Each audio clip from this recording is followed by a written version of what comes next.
Sa biglang buhos ng malakas na ulan, muling nalubog sa baha ang ilang lugar sa Metro Manila. At ang ilang residente nagbangka para makatawid. Nakatutok si EJ Gomez. Dulot ng malakas na ulan, malawakang baha ang naranasan sa Maynila kahapon. Ang Espanya Boulevard nagmistulang ilog. Dahil lampas binti ang baha, ang ilan sumakay na ng bangka. Umabot yan hanggang sa Dapitan Street. Sa Maceda Street, gutter deep ang baha. May iba ring sinuong ang baha sa Kundiman Street sa Sampaloc. Yung mga tao po, naglakad na lang sila. Nabuhat-buhat nila yung mga sapatos nila.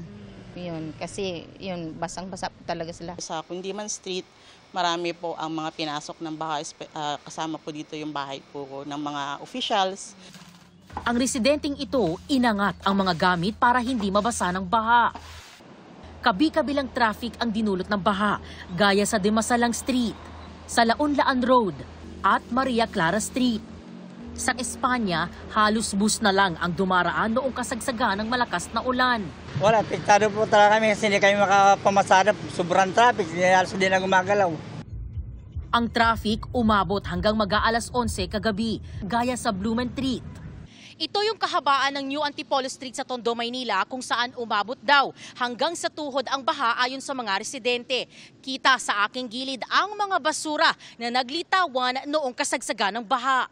Inabot po hanggang tuhod po. Then ito nga po yung mga basura, naglabasan po ma'am. Tapos yung mga dagarin po, ayun nga, nakakadiri, nakakasuka. This month po actually, nag-declogging. Bali, meron naman po tayong weekly clean-up drive po. Tapos, parati pong pinapaalanahan po yung mga residente po na huwag basta-basta ng mga kalat or magtapon po sa mga drainage.